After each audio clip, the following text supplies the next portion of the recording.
Good morning everyone. मैं रेखा भारती आप सभी का आप अपने चैनल लव यू क्लास में हार्दिक स्वागत है।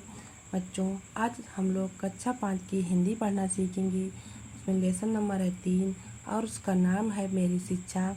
तो आइए बच्चों, बिना देरी के इस पाठ को सीखते हैं। 5वें या 6ठे वर्ष में मेरा अक्षरारंभ कराया गया था।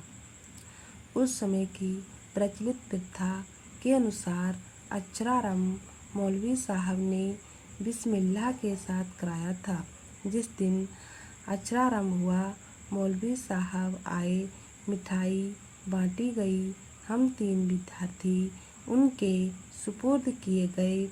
एक मैं और दूसरे 2 अपने कुटुंब के ही चचेरे भाई। यमुना प्रसाद जी सबसे बड़े थे, यानी कि यमुना प्रसाद जी सबसे बड़े थे। वे हमारे लीडर थे। वे तमाम खेल और लड़कपन की शैतानी में आगे रहा करते थे। उनके एक चचा जो मेरे भी चचा थे, बहुत मजाक पसंद थे, यानी कि बहुत मजाक पसंद थे।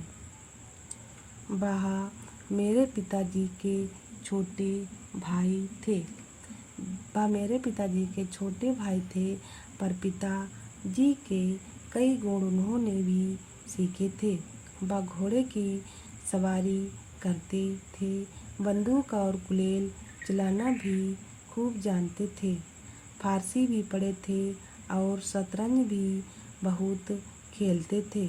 मौलवी साहब जो हम लोगों को पढ़ाने आए विचित्र आदमी थे। उनका बहुत सी बातों पर दावा था। बलदेव चचा के मजाक के लिए वह एक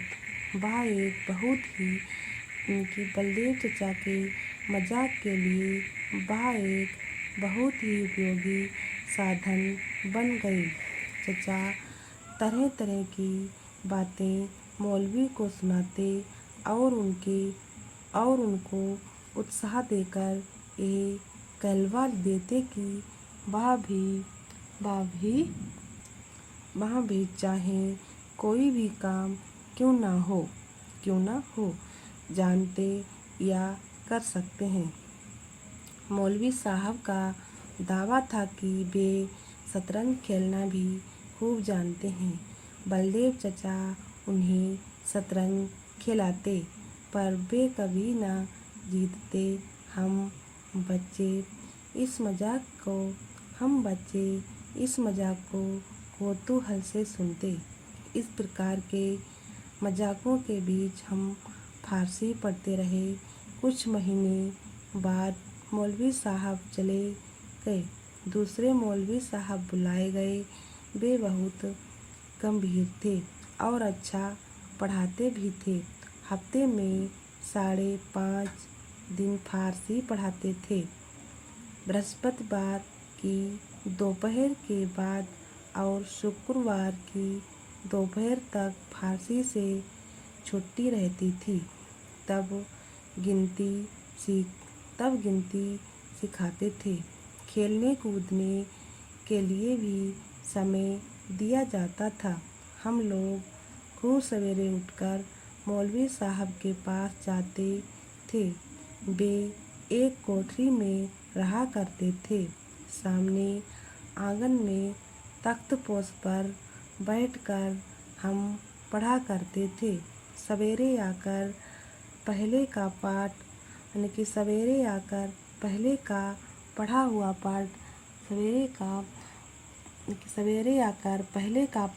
पाठ दोहराया जाता। जो जितना जल्दी याद कर लेता उसको उतना ही जल्द नया सबक पढ़ा दिया जाता। जो जितना जल्दी याद कर लेता उसको उतना ही जल्द नया सबक पढ़ा दिया जाता था। तब तक सूर्योदय हो जाता। हम अपना मुँह हाथ धो लेते और माँ के पास कुछ खाने के लिए पहुँच जाते। प्रायः आधा घंटे की छुट्टी मिलती। नाश्ता करके लौटने पर सबक याद करना पड़ता और सबक याद करके सुना देने के बाद मौलवी साहब हुक्म देते, किताब बंद करो। किताब बंद करके तख्ती निकालनी होती। तख्ती भर जाती तो उसे धोना पड़ता। इस क्रिया में भी कुछ समय खेलने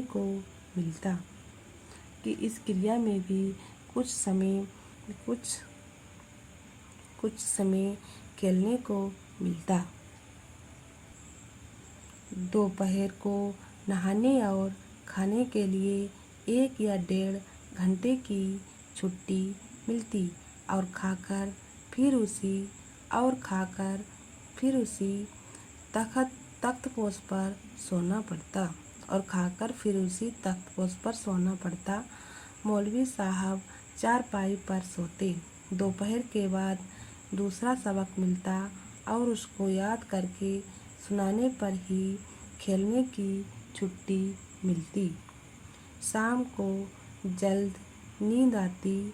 डर रहता कि मौलवी साहब हमें पलक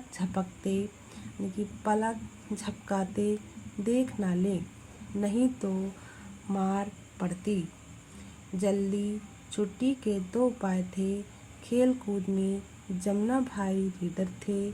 जल्दी छुट्टी पाने के लिए भी उपाय वही करते। पढ़ने के लिए तेल का दिया जलाया जाता था। जमुना भाई रेत की छोटी पोटली बना लेते और छिपाकर उसे दिए में रख देते। शीघ्र ही तेल सोख लेती और दिया जल्द बुझने पर आ जाता। मौलवी साहब दाई पर गुस्सा होते कि तेल कम क्यों डाला और वे मजबूर होकर किताब बंद करने का हुक्म दे देते। और जो कुछ फारसी का ज्ञान हुआ उन्हीं मौलवी साहब ने दिया। हम सब भी उनको प्यार करने लगे थे। जब घर छोड़कर छपरा अंग्रेजी पढ़ने के लिए जाना पड़ा तो मौलवी साहब को और हम लोगों को भी बहुत दुख हुआ। तो बच्चों, इसके लेखक डॉक्टर राजेंद्र प्रसाद जी हैं और उनका ये जीवन परिचय दिया है, जिन्हें आप लोग लिखकर याद कर सकते हैं।